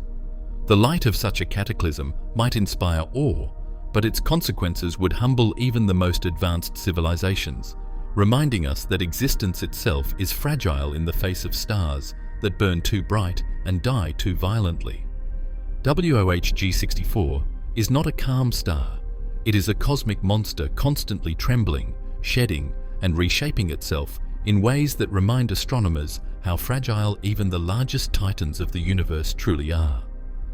Unlike our Sun, which is remarkably stable, consistent, and predictable, WOH G64 lives in a state of unrest. Its immense size and advanced evolutionary stage mean that equilibrium is difficult to maintain. The balance between gravity pulling its mass inward and radiation pressure pushing outward is perpetually unsteady, leading to pulsations, instabilities, and violent outbursts of material into the surrounding space. Observations reveal that this star has already thrown off an enormous cloud of gas and dust, forming a shroud that makes it look like it's hiding beneath a cosmic veil. This instability isn't an occasional accident. It is a fundamental property of stars on the brink of their end, a sign that WOH G64 is burning the last of its life's fuel in a chaotic and violent manner. One of the most fascinating aspects of its instability is its variability in brightness. Red supergiants, like WOH G64, are known to be variable stars, meaning their light output fluctuates over time, sometimes subtly, other times dramatically. This occurs because their outer layers expand and contract in rhythmic cycles, a process driven by the complex interactions of nuclear fusion in the core and the turbulent movement of plasma within the outer envelope. Imagine a star breathing, with each expansion and contraction altering its surface area and temperature slightly, which in turn alters how much light it emits into space. For WOH G64, this breathing is not calm, it's violent, with pulses that cause enormous amounts of mass to be thrown outward. When astronomers measure its brightness, they find irregularities that don't follow simple patterns, reflecting the chaos happening beneath its turbulent surface. These pulsations are more than just fluctuations in brightness. They are the mechanisms by which WOH G64 loses its material. Every time the star expands outward, its tenuous outer layers become weaker and more loosely bound to the star's gravity. The slightest push from radiation pressure or shock waves from internal turbulence is enough to throw those layers off into space. Over thousands of years, this process builds up massive circumstellar envelopes of gas and dust, exactly like the one currently cocooning WOH G64. The gas doesn't simply drift away. It forms complex structures, sometimes shaped into arcs, filaments, or rings by stellar winds and magnetic fields. This surrounding envelope is proof of the star's violent instability and a prelude to its eventual catastrophic end. The variability of WOH G64 also reflects its internal struggle to maintain balance. At its core, fusion of heavier elements is beginning, creating instability, because the fusion process of heavier nuclei produces less energy than hydrogen fusion, making it harder for the star to support its enormous mass. As a result, gravitational collapse begins to fight more aggressively against the outward push of radiation. This tug-of-war ripples outward, disturbing the star's layers and amplifying the variability we observe. Sometimes the outer layers expand dramatically, only to collapse inward again under gravity's relentless pull. These movements create shock waves that travel through the envelope, further enhancing turbulence and driving mass loss. WOH G64 also demonstrates episodic mass ejections, where entire shells of gas are expelled into surrounding space. These events are not constant like a steady stellar wind, but occur in sudden, violent bursts. They are akin to massive stellar hiccups, moments when the star can no longer contain its instability and releases a colossal outflow of material. For a star of this size, each ejection is equivalent to releasing multiple Earth masses of gas in a relatively short span of time. Over millennia, such ejections create an evolving nebula around the star, making it appear enshrouded and dimmed from our vantage point, even though intrinsically it shines with millions of times the brightness of our Sun. The dust formed from these ejections absorbs and scatters light, turning the surrounding environment into a glowing, dusty cocoon illuminated by the star's relentless radiation. Astronomers studying WOH G64 face a unique challenge because its instability makes it unpredictable. Unlike stars with regular periodic variability, WOH G64 doesn't always follow a neat cycle. Its pulsations and outbursts appear irregular, chaotic, and sometimes extreme. This irregularity makes it both fascinating and frustrating to study, as predictions about its behavior often fall short. Observations using advanced telescopes in the infrared spectrum are crucial, as they can peer through the dense dust to measure its true output and trace the structures of the ejected material. These observations confirm that the instability is not diminishing, but intensifying, consistent with its approaching end-of-life stages. The unstable nature of WOH G64 has broader implications for stellar evolution science. Its variability and mass loss demonstrate the processes by which heavy elements are dispersed into the cosmos. When the star sheds layers of carbon, oxygen, silicon, and other elements forged in its core, those materials enrich the interstellar medium, seeding the raw ingredients for future stars, planets, and even life itself. In this way, the instability of WOH G64 is not just a sign of its demise, it is also an essential mechanism for the recycling of matter in the universe. Without such violent and unstable giants, the cosmos would be devoid of many of the complex elements that make rocky planets and biology possible. The instability of WOH G64 also makes its eventual death more imminent and dramatic. Each pulse and ejection brings it one step closer to collapse, stripping away its mass while simultaneously destabilizing its internal balance. Eventually, the star will no longer be able to support itself, and the core will give in to gravity. The instability we observe today is a precursor to the colossal supernova, or perhaps hypernova, that awaits it. The very traits that make WOH G64 unstable today are the signals of the endgame approaching. When we look at WOH G64, we are not seeing a steady beacon of light, but a struggling, chaotic, dying star. Its variability and instability are cosmic alarms signaling that time is running out. The pulsations, the chaotic brightness fluctuations, the colossal mass ejections, all of these make WOH G64 one of the most unpredictable and dangerous stars ever observed. Its life is one of extremes, and its death promises to be one of the most spectacular events the universe can produce. In this instability lies the true duality of stars. Their violence is also their gift, scattering the elements of creation across space. When astronomers attempt to grasp the magnitude of WOH G64, they often turn to comparisons with other colossal stars in the universe. Doing so highlights just how extreme this red supergiant truly is.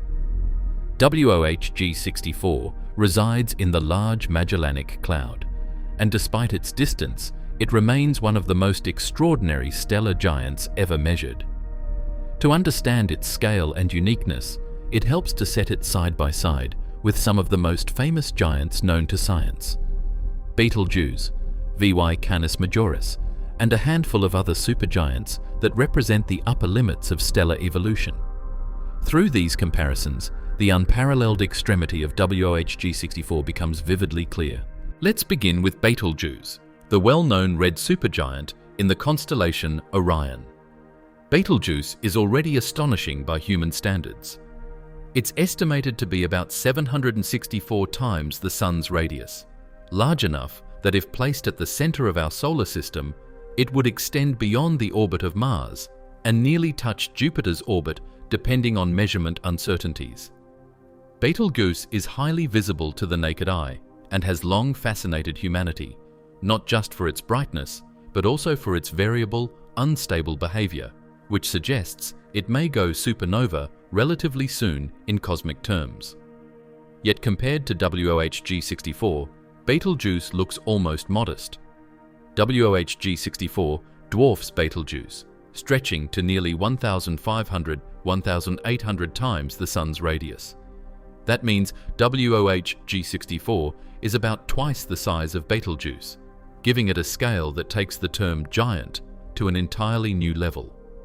Betelgeuse might be a titan in our sky, but in the context of WOH G64, it seems like a smaller cousin.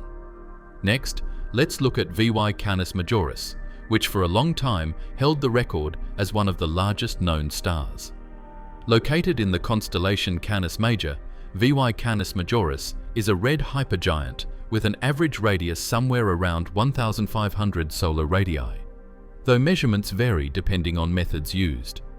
Its reputation comes not just from its size, but also from its instability and the massive nebula of ejected material surrounding it, which gives scientists a glimpse into how massive stars shed mass before their explosive ends. WOH G64, however, surpasses even this. While the exact measurements have some uncertainty, many studies suggest that WOH G64 is larger and more extended than VY Canis Majoris, particularly due to its enormous envelope of dust and gas. VY Canis Majoris is undeniably impressive, but WOH G64 may well push the limits of what a star can become before collapsing into something much smaller and denser. If VY Canis Majoris is a skyscraper of stellar proportions, WOH G64 is the mountain range overshadowing the skyline. Then there's UY Scuti, another massive star often cited as one of the largest. UY Scuti resides in the constellation Scutum and is measured to be around 1,700 times the Sun's radius, depending on different models. For a time, it was considered the largest known star, and in many astronomy circles, it still holds that reputation. Its sheer volume could encompass billions of Earths. Yet, WOH G64 rivals or even surpasses it in terms of radius, with estimates placing it in a similar or slightly larger range, all while also possessing an incredibly dense and complex dust shell that adds to its apparent size and obscures its true extent. The debate over whether UY Scuti or WOH G64 is technically larger continues because of measurement challenges, but even in the most conservative estimates, WOH G64 stands shoulder to shoulder with UY Scuti, proving itself as one of the true monarchs of stellar giants. Comparing WOH G64 with Antares, the bright red supergiant at the heart of the Scorpius constellation, shows even more of its extreme nature. Antares is about 700 times the Sun's radius, already so vast that it outclasses Betelgeuse in some respects and lights up our night sky as the heart of the Scorpion. Yet, when compared with WOH G64, Antares is simply no contest. WOH G64 is more than twice Antares' size, making Antares seem almost like a smaller, younger sibling in the grand scheme of stellar evolution. This disparity reveals just how far beyond ordinary red supergiants WOH G64 truly lies. What sets WOH G64 apart from all these giants isn't just size alone. It's the combination of size, mass loss, and environmental interaction. Betelgeuse, VY Canis Majoris, and UY Scuti all exhibit strong stellar winds and variability, but WOH G64 seems to be wrapped in an extraordinary cocoon of dust and gas. This envelope, which extends far beyond the visible surface of the star, makes WOH G64's appearance and measurements more complicated, but also more fascinating. Scientists believe that the sheer quantity of material it has expelled is greater than most other known supergiants, meaning WOH G64 is undergoing one of the most extreme mass loss processes in the universe. This feature alone puts it in a category above and beyond its peers, marking it as a ticking time bomb of cosmic proportions. Another way to compare these stars is through their luminosity. Betelgeuse shines with a luminosity of about 100,000 times that of the Sun. VY Canis Majoris has a luminosity of around 270,000 suns. UY Scuti can reach up to 340,000 suns. WOH G64? It's estimated to shine with a staggering luminosity of between 280,000 to 500,000 suns, making it not only one of the largest, but also one of the brightest. This means that in terms of raw power, it outshines nearly every competitor in its class. In terms of danger, WOH G64 also sets itself apart. Betelgeuse is close enough that its eventual supernova could be visible even in daylight, but it poses no real danger to Earth because of its distance. VY Canis Majoris and UY Scuti are also far enough away to not threaten us. WOH G64, residing in the Large Magellanic Cloud about 168,000 light-years away, is too distant to directly harm our planet, even if it erupts in a hypernova. Yet, what makes WOH G64 dangerous in a broader cosmic sense is the sheer scale of what it represents.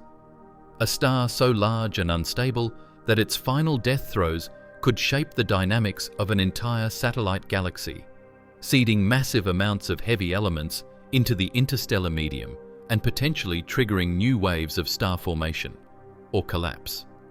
Ultimately, when you line them all up, Betelgeuse, Antares, VY Canis Majoris, UY Scuti, each one seems monumental until you compare them to WOH G64.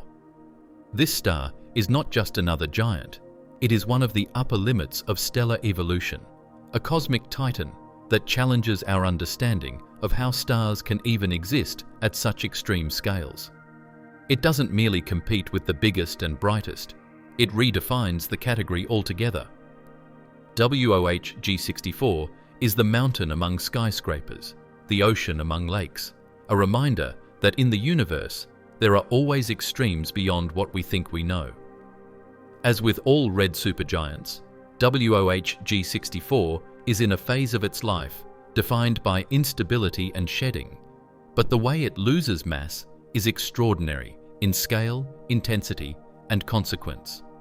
Mass loss in a star is not a gentle process.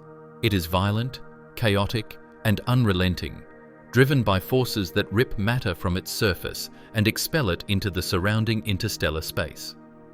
For WOH G64, this process is magnified because of its sheer size and low surface gravity.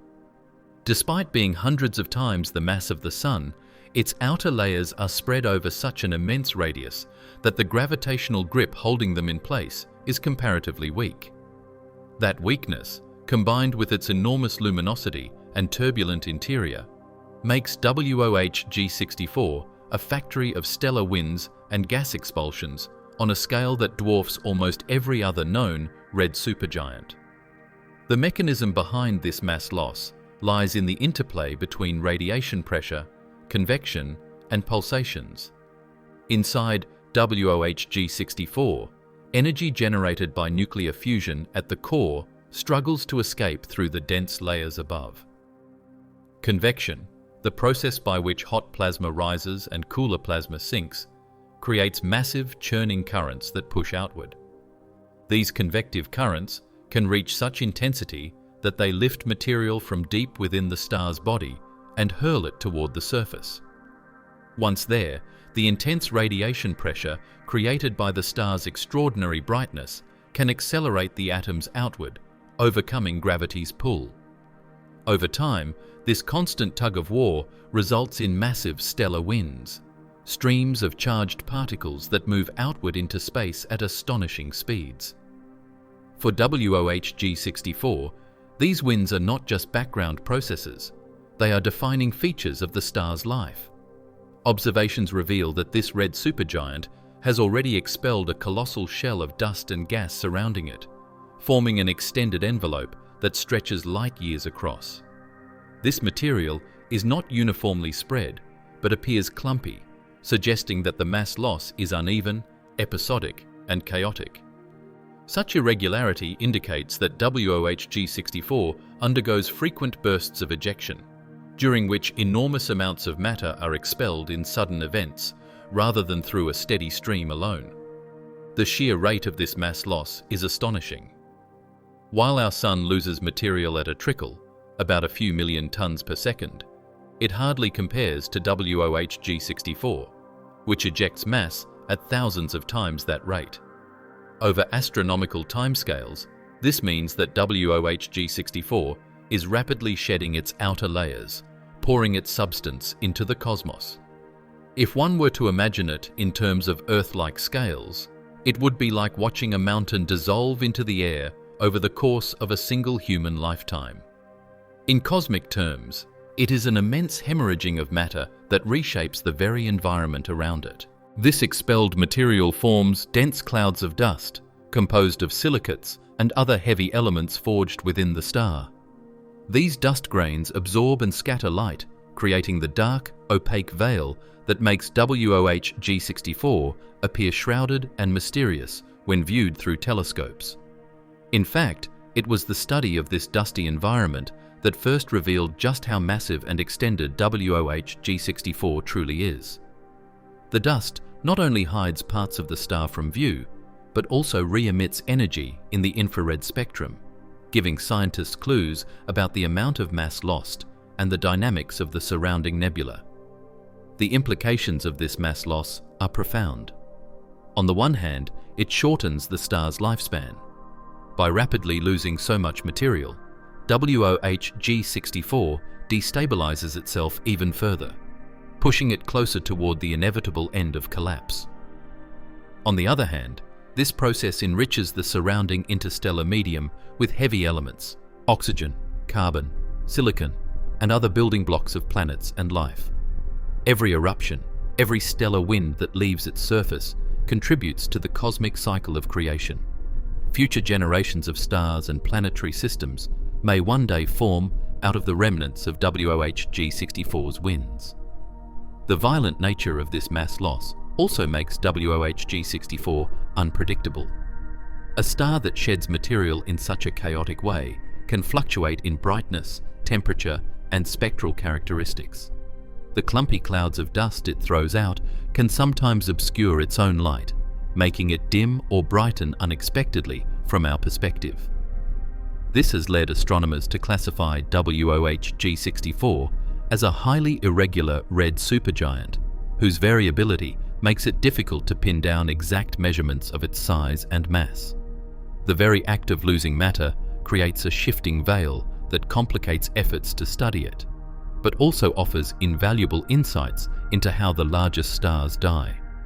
Comparisons with other red supergiants show just how unusual WOH G64's mass loss is. Betelgeuse, for instance, is also losing mass and has a surrounding shell of gas, but it is nowhere near as extended or dense as the one around WOH G64. VY Canis Majoris, another contender for largest star status, also exhibits massive outflows. But WOH G64's circumstellar envelope is especially remarkable because of its size and density. making it one of the most extreme cases observed. This suggests that WOH G64 may be in a particularly violent stage of its evolution, nearing the brink of collapse faster than most of its peers. What makes this phenomenon even more fascinating is the paradox it creates. As the star loses mass, its gravitational binding weakens further, making it easier for future outbursts to strip away more material.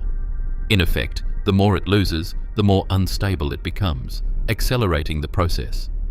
This runaway feedback loop can continue until the star is left with only a fraction of its original envelope, primed for collapse into a supernova or even a hypernova.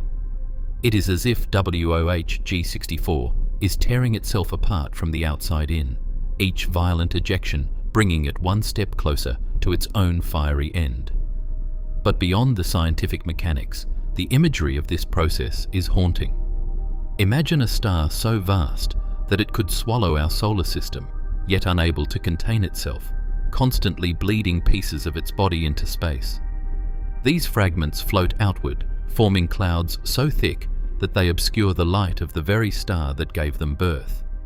It is a giant consuming itself in slow, relentless self-destruction, a reminder that even the most massive objects in the universe are not eternal, but transient. WOH G64's mass loss phenomenon is thus both its doom and its legacy. It dooms the star by stripping away the very material that sustains its fusion and structural stability.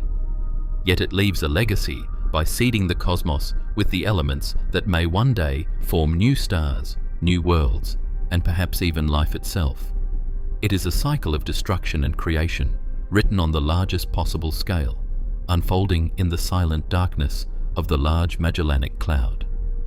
Right now, WOH G64 stands as a beacon of impermanence in the cosmos. It is a red supergiant, one of the last stages in the life cycle of a massive star, and its current condition tells astronomers a great deal about both its past and its eventual fate. To understand where WOH G64 is headed, one must begin with where it came from. Billions of years ago, clouds of hydrogen and helium in the Large Magellanic Cloud collapsed under gravity, giving rise to a massive stellar nursery. Among the stars born from this cluster, WOH G64 was exceptional from the start. Unlike smaller stars such as our Sun, it formed with dozens of times the Sun's mass, meaning its life was destined to burn brighter, hotter, and end more violently. Massive stars live fast and die young, and WOH G64 is no exception to this cosmic rule. The star spent the early part of its life as a hot, blue giant, fusing hydrogen in its core at an extraordinary rate. While our Sun will comfortably remain in its hydrogen-burning phase for around 10 billion years, WOH G64 raced through its hydrogen reserves in only a few million years. That furious pace of fusion set the stage for the star's transformation into the swollen giant we see today. Once its hydrogen was exhausted, the core contracted under gravity, heating to extreme temperatures that allowed helium fusion to begin. In this process, helium atoms fused to form carbon and oxygen, further fueling the star and causing its outer layers to expand outward into the enormous red supergiant that now dwarfs nearly every other known star. At this point, WOH G64 has entered a precarious stage of stellar evolution. Its immense outer layers are tenuously bound to the star's gravity, leading to instability, pulsations, and enormous mass ejections. These processes are not just superficial quirks. They are symptoms of a star that is in its twilight years. The core continues to contract and heat up, cycling through heavier elements as each successive fuel supply is exhausted. Helium becomes carbon, carbon becomes oxygen, oxygen eventually fuses into neon, magnesium, silicon, and so on, each fusion process taking place at a faster rate than the one before. Hydrogen fusion lasts millions of years, helium fusion lasts hundreds of thousands, but by the time WOH G64 is fusing silicon into iron, the clock will be ticking down to days. This rapid march through the elements is what defines the limited longevity of such massive stars. While stars like our Sun will live for billions of years and fade gently into white dwarfs, WOH G64's path is much shorter and far more violent. Estimates suggest that stars of its class typically live only 8 to 10 million years in total, compared to the Sun's 10 billion. Since WOH G64 is already in the red supergiant phase, its life expectancy is dramatically shorter. Astronomers believe it has perhaps a few 100,000 years left at most, and possibly much less. From a cosmic perspective, this is the blink of an eye, a final brief flare before the inevitable collapse. The star's massive size is also accelerating its demise. Its outer layers are being blown off by stellar winds at astonishing rates, with entire Earth masses of material ejected into space every year. This mass loss not only reduces its lifespan, but also sets the stage for how it will die. If WOH G64 continues to shed large portions of its envelope, it could affect the dynamics of its eventual collapse, potentially altering whether it goes supernova, hypernova, or collapses directly into a black hole without much of a visible explosion. The instability is like a drumbeat, warning astronomers that the star's internal clock is winding down. Its longevity is also tied to its mass threshold. WOH G64 is massive enough that it cannot avoid a catastrophic end. Unlike smaller stars that can stabilize as white dwarfs, its core will eventually accumulate iron, which cannot release energy through fusion. When that moment arrives, gravity will win, collapsing the core in less than a second. The result will either be a colossal explosion that outshines entire galaxies or the direct birth of a black hole. Either way, WOH G64's story is fated to end in violence.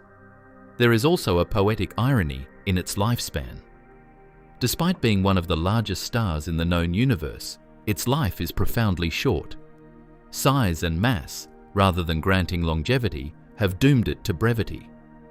This paradox is one of the most fascinating truths of astrophysics. The brighter a star burns, the quicker it fades. WOH G64's immense brightness, millions of times greater than the Sun, comes at the cost of tearing through its nuclear fuel at an unsustainable rate. Astronomers can only watch and wonder, for in human terms, even soon means tens of thousands of years. Yet the evidence is clear. WOH G64 is nearing the end of its stellar journey.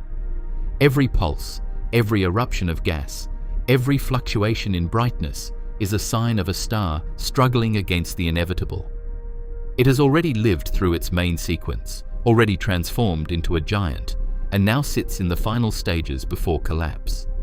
Its longevity is measured not in billions, but in mere millions, and for this titan, the countdown has already begun. When considering the immense size and volatile nature of WOH G64, the potential danger it poses to its immediate surroundings cannot be overstated. A star of this magnitude is essentially a ticking time bomb, building up pressure and instability in its core as it approaches the end of its life. When the inevitable collapse occurs, the resulting explosion would be catastrophic on a scale difficult to comprehend. Unlike smaller supernovae, which already radiate enough energy to briefly outshine entire galaxies, an explosion from WOH G64 could be closer to a hypernova, a blast so intense that it could shake the very fabric of the surrounding region of space. The first and most immediate effect of such an event would be the release of unfathomable amounts of energy. In a fraction of a second, WOH G64 would hurl shockwaves and radiation in all directions. Neighboring stars, planets, and gas clouds within the Large Magellanic Cloud could be obliterated, stripped of their atmospheres, or irradiated beyond recognition. The colossal blast would not just be a localized event, it would create ripples across interstellar space, compressing and heating surrounding interstellar gas. Massive shockwaves could trigger bursts of new star formation as they slam into molecular clouds, causing gas and dust to collapse under their own gravity. Paradoxically, while the explosion destroys everything in its path, it could also sow the seeds of creation by igniting new stellar nurseries. Another danger lies in the gamma-ray bursts that might accompany such a violent end. Gamma-ray bursts are some of the most powerful forms of radiation known in the universe, capable of sterilizing planets and obliterating atmospheres across tens of thousands of light-years if aligned directly. If WOH G64 produced such a burst, even though it is safely located about 160,000 light-years away in the Large Magellanic Cloud, the devastation would still be noticeable in the region around it. Planets orbiting nearby stars would stand no chance. Their surfaces would be bombarded with lethal radiation, wiping away any potential for life in an instant. Star systems unlucky enough to be in the direct line of fire would become barren wastelands. Cosmic structures like star clusters would also feel the brunt of this eruption. If a massive globular cluster or a neighboring population of stars lies too close to WOH G64, they could experience destabilization in their orbits due to the rapid ejection of mass from the explosion. This violent redistribution of matter would alter gravitational balances, potentially flinging stars out of their stable configurations and disrupting entire stellar systems. The balance that holds the delicate structures of the Large Magellanic Cloud together could be partially unsettled by the sheer gravitational upheaval caused by the sudden absence of WOH G64's mass after the explosion. Dust and gas clouds in the vicinity would also be reshaped drastically. The remnants of WOH G64 would expand outward, forming a supernova remnant, a vast turbulent shell of material plowing through space. This debris field would enrich the galaxy with heavy elements such as carbon, iron, and gold, elements that are essential for planet formation and the potential for life. The destruction, therefore, would also serve as a cosmic recycling event, spreading the ashes of the giant star into its galactic environment. These new materials might later coalesce into planets, stars, and possibly even living organisms in distant futures. The magnetic and energetic chaos of the explosion could also distort and amplify nearby magnetic fields. As the shockwave plows through interstellar space, it could accelerate particles to near light speed, creating powerful cosmic rays that would bathe the surrounding regions in high-energy radiation. Such radiation could linger for millions of years, subtly influencing the chemistry and physics of the galaxy around it. If there are planets harboring life nearby, these cosmic rays could cause mutations, sterilization, or long-term damage to ecosystems, though they might also drive evolutionary leaps in rare cases. The Large Magellanic Cloud itself, though vast, could bear scars from such an explosion. Enormous cavities might be carved out of its gas reservoirs, leaving behind voids and filaments that reshape its appearance. Star formation could surge in some areas while being stifled in others, a balance between creation and destruction determined by the reach of WOH G64's last breath. Astronomers observing from other galaxies might witness a spectacular light show that lasts for years, a shining beacon marking the violent death of one of the largest stars in existence. What makes WOH G64's potential so alarming is the sheer unpredictability of the details. Its explosion could occur tomorrow or tens of thousands of years from now. The intensity of the event, whether it manifests as a typical supernova or an even more destructive hypernova, would dictate how deeply it reshapes its surroundings. Either way, the nearby cosmic landscape would be permanently altered. WOH G64's death would be both a violent act of destruction and a gift to the universe, enriching its galactic neighborhood with elements and energy that ensure the cycle of creation continues. The danger, therefore, is not just in what the explosion destroys, but also in how profoundly it alters the cosmic structures around it. Stars may shift, clusters may destabilize, and galaxies may be reshaped by the force of such a cataclysm. To witness such an event from a safe distance would be one of the most awe-inspiring sights in the cosmos, but to be near it would mean certain annihilation. WOH G64, as extreme and dangerous as it may seem in its cosmic setting, is also an object of immense scientific importance.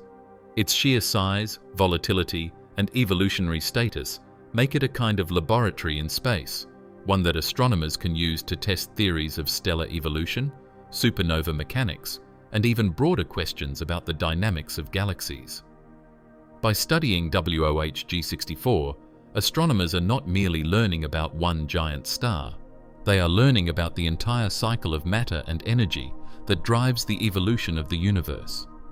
Its role is therefore not just as a looming cosmic monster, but also as a teacher, one that forces science to confront the limits of knowledge and the complexity of physics on the grandest scales. One of the primary reasons WOH G64 is so important is because it represents an extreme case of stellar evolution. Astronomers have developed models to explain how stars evolve over time, from their birth in dense molecular clouds, through their main sequence lifespans, and finally into their deaths as supernovae, neutron stars, or black holes. But stars as large as WOH G64 push those models to their limits. The sheer size of its radius, combined with its relatively lower mass compared to that size, raises serious questions about how stable such a star can truly be, and how long it can remain in this bloated, red supergiant stage before succumbing to collapse. By observing WOH G64's pulsations, mass loss, and atmospheric structure, astronomers gain insight into how these titanic stars shed material and prepare themselves for their eventual explosive ends. Another critical point lies in its mass loss phenomenon. The massive winds flowing from WOH G64 provide data that can be compared with similar stars like VY Canis Majoris or Betelgeuse. By analyzing the gas and dust expelled, astronomers can trace the chemical enrichment of its surroundings. This helps reveal how stars seed their host galaxies with heavier elements, those same elements that eventually form planets, water, and even life itself. WOH G64 becomes a window into galactic ecology, showing how one star's death contributes to the birth of countless new stars and systems.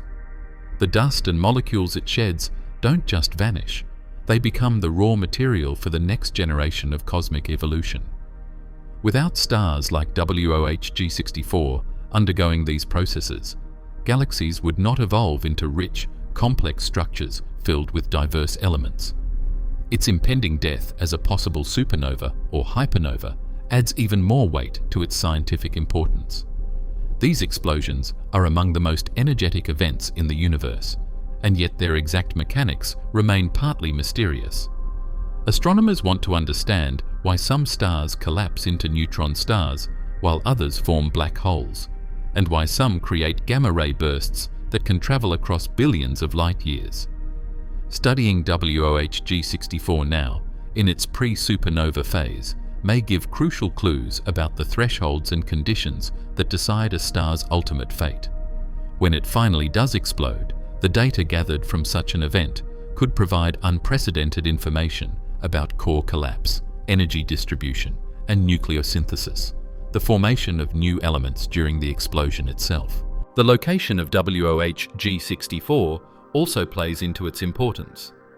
Being in the Large Magellanic Cloud, a neighboring galaxy, gives astronomers a unique perspective on stellar populations outside the Milky Way. Observing WOH G64 allows scientists to test whether stellar evolution behaves the same way across different galaxies with slightly different chemical compositions. The Large Magellanic Cloud has a lower metallicity than the Milky Way, meaning it contains fewer heavy elements. This factor influences how stars form, evolve, and die. By comparing WOH G64 with massive stars in our own galaxy, astronomers can refine their models to account for environmental differences.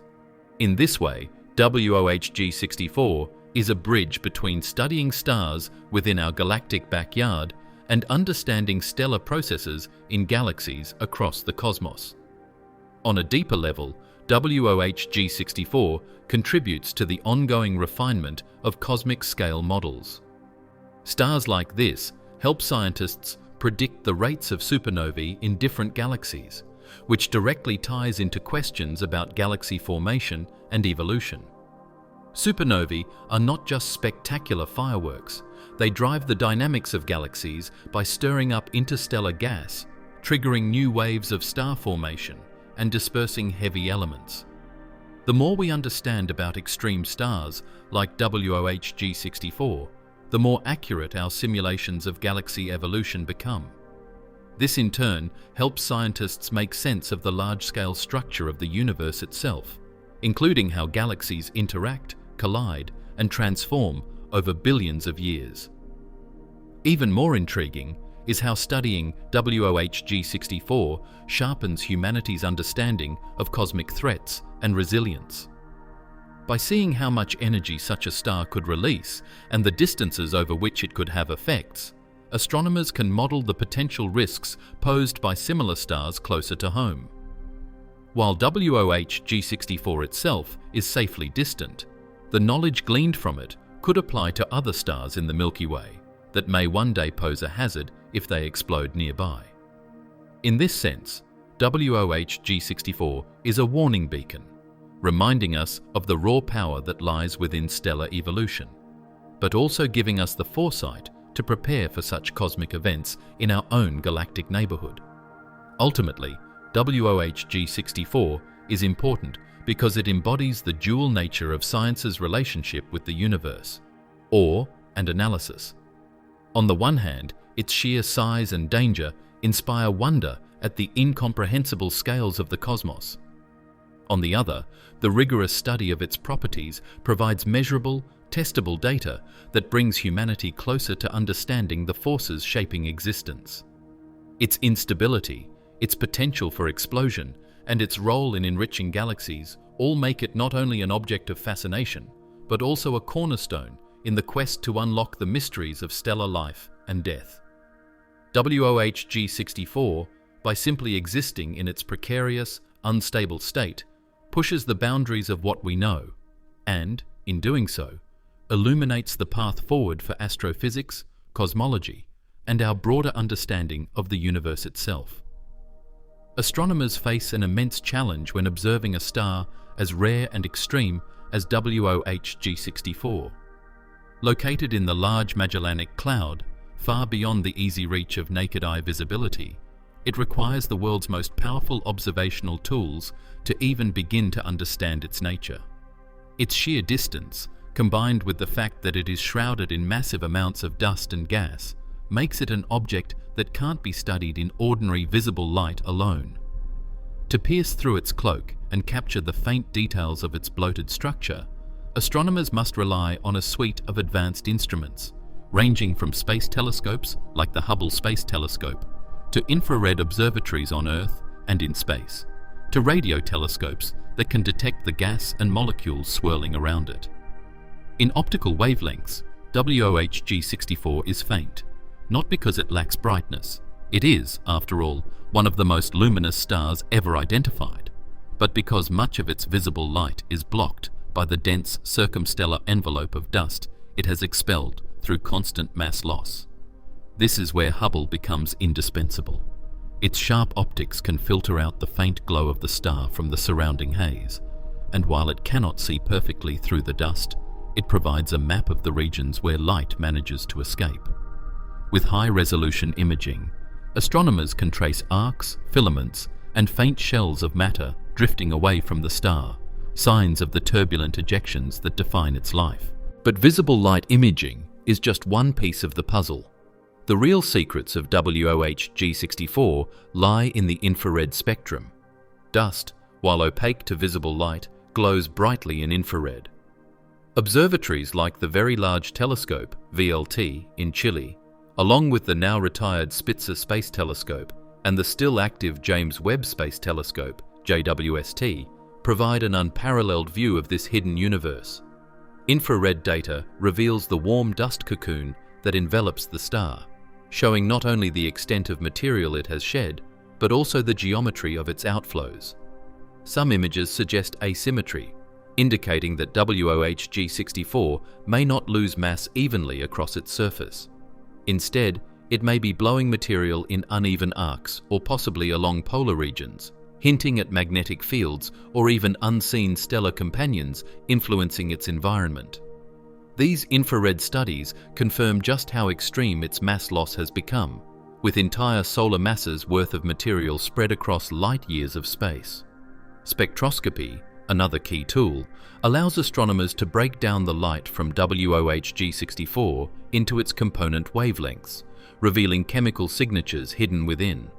By doing so, scientists can determine what kinds of molecules and elements exist in its outer atmosphere and in the gas it has expelled. Carbon monoxide, silicon compounds, and even water vapor have been identified in the dusty shroud. These discoveries are not only fascinating on their own, but they also highlight how stars like WOH G64 enrich their galaxies with complex molecules, seeding interstellar space with the building blocks for new stars and planets. The spectroscopic signatures also reveal velocity data, showing how fast material is being thrown off and how chaotic the envelope truly is. Radio telescopes further extend the view, as they can pick up the cold gas molecules that optical and infrared instruments miss. Arrays like ALMA, Atacama Large Millimeter, Submillimeter Array, in Chile are particularly valuable for studying objects like WOH G64, since they can map the faint but extended emission from molecules in the surrounding space. These maps give astronomers a three-dimensional view of the environment, letting them reconstruct how the star has been shedding mass over time. Some studies even suggest that the gas and dust clouds around WOH G64 are not uniform, but clumpy, possibly the result of episodic eruptions rather than a steady stellar wind. For the general public, however, the star remains largely invisible. Unlike bright red giants such as Betelgeuse, which can be seen twinkling in Orion, WOH G64's position in the sky requires both advanced instruments and careful data processing to produce any kind of image. What astronomers see is not a traditional star-like point of light, but often a composite of different data layers, optical, infrared, and radio stacked together, to form a complete picture. In many ways, the images are less like photographs and more like scientific mosaics, a blending of different parts of the electromagnetic spectrum that, together, allow us to peek into a system that is otherwise cloaked from view. The use of modern tools also allows scientists to monitor its variability over time. By comparing datasets from Hubble, Spitzer, JWST, and ground-based telescopes across decades, they can track changes in its brightness, the expansion of dust shells, and even the development of new ejections. Such monitoring is essential because it allows astronomers to watch the life of a dying star in real time, offering rare insights into processes that, on cosmic scales, occur relatively quickly. If WOH G64 were to undergo a dramatic outburst or approach the brink of explosion, these instruments would be the first to pick up the signs. Ultimately, the visuals and data astronomers extract from WOH G64 represent more than just pretty pictures. They are the decoded language of a dying giant. Every faint ring of gas, every glowing arc of dust, every spectral fingerprint tells the story of a star in chaos, shedding itself piece by piece before its ultimate fate. Without telescopes like Hubble, JWST, and ALMA, WOH G64 would remain an invisible mystery, a hidden behemoth whose presence we would only infer from the effects it has on its environment. Thanks to these tools, however, we can look directly at its grandeur and fragility, capturing not only how extraordinary it is, but also how fleeting. In the end, WOH G64 is not just a star. It is a living monument to the scale of the cosmos itself. It burns in silence across unimaginable gulfs of space, yet its presence echoes into the hearts of those who dare to look up and wonder. A giant so vast it could swallow the orbits of entire planets, So unstable, it teeters constantly between existence and destruction, and so distant that even light, the fastest traveler in the universe, takes more than 160,000 years to bring us its message. To stand in thought before such a titan is to feel both humbled and uplifted, reminded of our smallness, yet also of our capacity to dream big enough to chase after the stars. When we speak of WOH G64, we are speaking of a cosmic cathedral, built not of stone, but of fire and plasma, shaped by time and gravity. It is a reminder that the universe is both a cradle and a graveyard, a place where creation and destruction flow into one another seamlessly. One day, this star will collapse under its own weight, scattering its essence into the universe, perhaps seeding the birth of worlds yet unborn. Its death will not be an ending, but a transformation, a testament to the eternal cycle of matter and energy. And as we gaze toward the Large Magellanic Cloud, where this Leviathan resides, we are reminded that our own sun, so central to us, is but a flickering candle beside such a colossal flame. WOH G64 calls to us, not with words, but with presence, vast, mysterious, and sublime. To reflect on it is to step beyond the boundaries of daily life, into a realm where human concerns shrink before the grandeur of the cosmos. Perhaps that is the true gift of WOH G64. Beyond its science, beyond its data, beyond its dangers and wonders, it offers us perspective. It whispers of the infinite, the unknown, and the eternal.